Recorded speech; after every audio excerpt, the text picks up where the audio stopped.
আসসালামু আলাইকুম বন্ধুরা, সবাই কেমন আছেন? আজকে চলে আসলাম একটা ছোট মাছের রেসিপি নিয়ে। আমি তো ভালো আছি আলহামদুলিল্লাহ। আপনারা কেমন আছেন অবশ্যই আমাকে কমেন্টে জানাবেন। আমি কিন্তু চুলাটা জ্বালিয়ে দিলাম।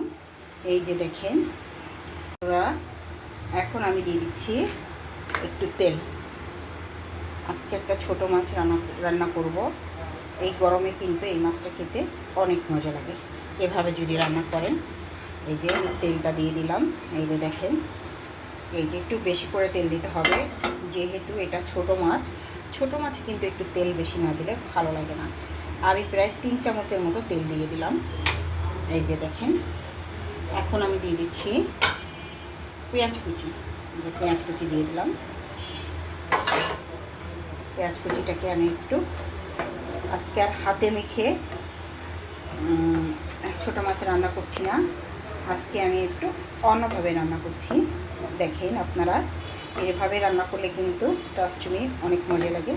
চুলাটা কিন্তু কম আঁচেই দিয়ে দিয়েছি। আসলে না, রেসিপি করার সময় কম আঁচে দিয়ে দিলেই ভালো হয়, কেননা সব দিক কিন্তু খেয়াল রাখা যায় না। বেশি হাই হিটে দিলে দেখি যে পেঁয়াজ পুড়ে যায়, ক্যামেরা ঠিক করা লাগে, মানে অনেক কষ্ট করা লাগে। একটা ভিডিও করতে, রান্নার ভিডিও করতে যতটা কষ্ট করা লাগে সেই তুলনায় কিন্তু সাপোর্ট পাচ্ছি না।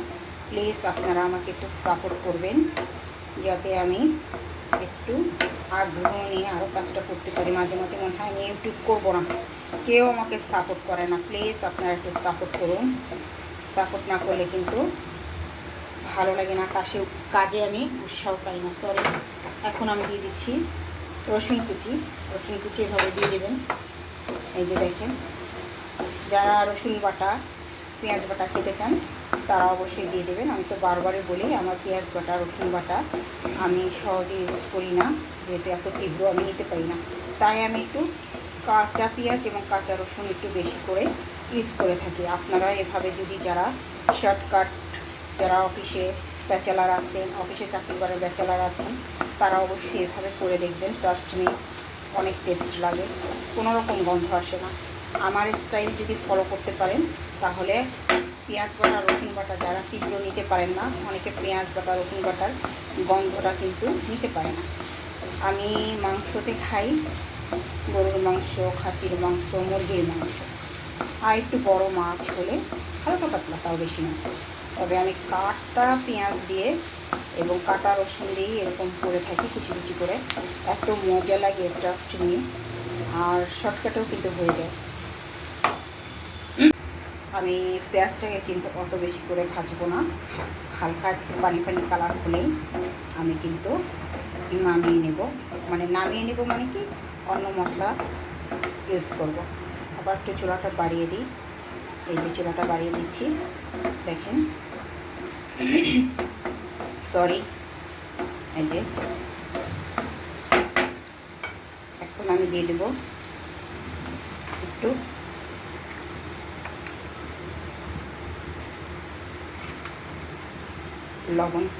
লবণ ছিটিয়ে দিচ্ছি, আবার পরে আবার স্বাদ মতো দিব। এখন দিয়ে দিচ্ছি শুকনো মরিচ। এই যে দেখেন, যে যেরকম খান সে সেরকম দিয়ে দেবেন। আমি অল্প শুকনো মরিচ দিয়ে দিলাম।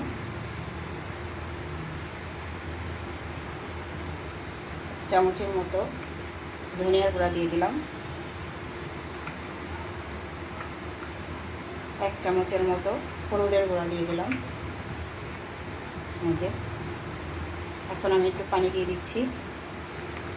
এভাবে পানি দিয়ে দেবেন, এভাবে রান্না করে দেখেন। ট্রাস্ট মি অনেক ভালো লাগবে খেতে। দেখেন, এই যে আমি মশলাটা কষিয়ে সুন্দর করে নিয়ে আবারও আসছি। বন্ধুরা, এই যে মশলাটা কিন্তু আমার প্রায় কষে গিয়েছে। এই যে এখন আমি দিয়ে দেব এই যে কুচি কুচি করে চাল কুমড়ো একেবারে ফুটে রেখেছি সুন্দর করে। এভাবে চাল কুমড়ো দিয়ে কখনো মাছ রান্না করে খেয়েছেন, ছোটো মাছ? এই যে দেখেন, এত সুন্দর করে মাছ রান্না করছি, সরি মানে হ্যাঁ মাছই। চাল কুমড়োটাকে সুন্দর করে কষিয়ে নেবেন এভাবে, যাতে মশলাগুলো সব সবজির সাথে মিশে যায়। এই যে দেখেন, এখন আমি একটু পানি দিয়ে দিচ্ছি। চাল কুমড়োর ভিতর যে পানিটা ছিল ওটা শুকিয়ে গিয়েছে। এখন আমি অল্প করে আবার একটু পানি দিয়ে দিচ্ছি। এই যে দেখেন, এই যে এভাবে সুন্দর করে কিন্তু কষিয়ে নেবেন। ক্যামেরায় কতটা দেখা যাচ্ছে জানি না, তবে বাস্তবে কিন্তু অনেক সুন্দর একটা কালার এসেছে। ক্যামেরায় কালারটা আনার চেষ্টা করেছি যতদূর সম্ভব আমি, কিন্তু এটা তো ক্যামেরার ব্যাপার, ক্যামেরা কতটুকু না ইফোর্ট দিতে পারছে আমাকে। এই যে দেখেন, এভাবে কিন্তু নাড়াচাড়া করে নেবেন। এখন আমি দিয়ে দিচ্ছি ছোটো মাছ। এটা হচ্ছে, এই যে দেখেন, এটা হচ্ছে মলা মাছ। আমি সুন্দর করে পরিষ্কার করে নিয়েছি। এই যে মলা ঠেলা কত মাছ আছে, তবে এই মলা মাছটা খেতে কিন্তু দারুণ লাগে। আমি কী করেছি দেখেন, মাথাটাকে ফেলে দিয়েছি। মাথাটা আমার কাছে তিতো লাগে, এই জন্য আমি খেতে পাই না। যা দিই তা তিতো লাগে, মনে করে যা দিয়ে রান্না করে। যেন মাথাটা সুন্দর করে ফেলে একেবারে নাড়িঘুড়ি বের করে লবণ দিয়ে সুন্দর করে ধুয়ে তারপর আমি এভাবে কষিয়ে নিচ্ছি। আপনারাও কষিয়ে নেবেন এভাবে। হ্যালো বন্ধুরা, এই যে আমার, এই যে দেখেন, আমি কিন্তু কাঁচামরিচও দিয়ে দিয়েছি। এই যে দেখেন, এই যে কাঁচামরিচ দিয়ে দিয়েছি। এইভাবে কাঁচামরিচ দিয়ে দিবেন। এই যে কাঁচামরিচও দিয়ে দিয়েছি। কাঁচামরিচটাকে আমি আস্ত আস্ত রেখেছি, যেহেতু আস্ত কাঁচামরিচটা খেতে কিন্তু ভালো লাগে। এটা ভাতের সাথে মেখে খেলে কিন্তু দারুণ লাগে। এভাবে রান্না করে অবশ্যই বেশি নাড়াচাড়া দেওয়া যাবে না। এখন একটু মাছগুলো শক্ত শক্ত আছে, তাই আমি একটু নেড়ে চেড়ে নিচ্ছি। এরপর আর নাড়তে পারবো না, এভাবে রেখে দিতে হবে একেবারে। মাছের মধ্যে যে পানিটা বের হয়ে আসবে, ওটা বের হয়ে আসুক, তারপরে আমি একটু পানি দিয়ে দেব। বন্ধুরা, আমি এখন পানি দিয়ে দিচ্ছি। অল্প পানি দিয়ে দেব, 1 কাপের মতো পানি দিয়ে দেবো, যেহেতু চাল কুমড়োটা সিদ্ধ হতে সময় লাগবে তাই। এই যে দেখেন, এইভাবে একটু পানি দিয়ে দেবেন। কাঁচামরিচগুলো কি সুন্দর, এগুলো খেতে কিন্তু দারুণ লাগে, সত্যি কথা বলছি, ট্রাস্ট মি। এই যে বন্ধুরা, এই যে দেখেন এতগুলো পানি বেরিয়েছে। চালকুর মধ্যে অবশ্য অনেক আগেই পানি বেরিয়ে গিয়েছিল। এখন এই পানিটুকু না দিয়েছি আমি প্রায় 1 কাপের মতো, যাতে সিদ্ধ হয়ে যায় মাছটা। কিন্তু দেখেন, এই যে এটা হচ্ছে মলা মাছ, আর এই যে চাল কুমড়া দিয়ে আমি সুন্দর করে একটু ঝোল করছি। যে গরম পড়ছে তাতে এইসব তরকারি খাওয়া, এইসব সবজি রেসিপি কিন্তু আপনি খেতে পারেন, আপনার শরীরের জন্য খুব ভালো থাকবেন এবং গরমটা একটু কম লাগে। আজে বাজে কিছু না খেয়ে এইসব সবজি কিন্তু আসলে গরমের দিনে খাওয়া দরকার আমাদেরকে বেশি বেশি। হ্যালো বন্ধুরা, এই যে আমার মলা মাছ দিয়ে চাল কুমড়ার একটা চচ্চড়ি কিন্তু হয়ে গিয়েছে। অনেক টেস্ট লাগবে খেতে, সত্যি বলছি, ট্রাস্ট মি।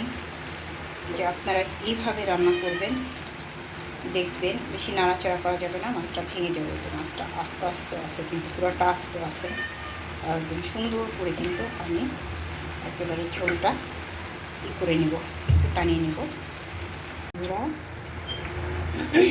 সরি, এখন আমি ভাজা জিরা গুঁড়া দিয়ে দিচ্ছি। একটু ভাজা জিরা গুঁড়া না দিলে কিন্তু ভালো লাগবে না। তা আমি একটু করে হালকা করে একটু নেড়ে দিচ্ছি। এই যে একটু নেড়ে দিবেন, পারলে একটু এভাবে দিবেন আরও ভালো হয়। তা আমার কিন্তু তৈরি হয়ে গেল, দেখেন, মলা মাছ। এই যে মলা মাছ কিন্তু ভাঙিনি একেবারে। মলা মাছ দিয়ে চাল কুমড়ো দিয়ে একটা দারুণ স্বাদের একটু মাখা মাখা ঝোল, বেশি ঝোল রাখলে ভালো লাগবে না, এভাবে রাখলে কিন্তু খারাপ লাগবে না, খেতে অনেক মজা লাগবে। ট্রাস্ট মি, সবাই এইভাবে আমার এই রেসিপিটা অবশ্যই ফলো করবেন এবং আমার পাশে থাকবেন, আমাকে একটু সাবস্ক্রাইব করে দেবেন। ট্রাস্ট মি, সবাই যদি একটু পাশে না থাকেন তাহলে কাজ করে কিন্তু মজা লাগতেছে না, সত্যি কথা। একদম লাইক কমেন্ট আপনারা কেউ করেন না, কেন করেন না বুঝি না। আমার ভিডিও কি ভালো লাগে না তা কমেন্টে এসে জানাবেন। কি ভিডিও দিলে আপনারা খুশি হবেন, কী ধরনের রেসিপি চান সেটা। আমি তো প্রতিদিন যেটা খাই, মানে আমি যেটা প্রতিদিন আমার ডেইলি ফুড, সেটাই কিন্তু আমি আপনাদের সাথে শেয়ার করে থাকি, আলাদাভাবে কিন্তু কিছু করি না। এই যে দেখেন কি সুন্দর করে আমি একেবারে মলা মাছ দিয়ে, চাল কুমড়ো দিয়ে দারুণ স্বাদের একটা রেসিপি তৈরি করে ফেললাম। সবাই ভালো থাকবেন, সবার প্রতি রইল অনেক অনেক ভালোবাসা, শুভেচ্ছা। আল্লাহ হাফিজ।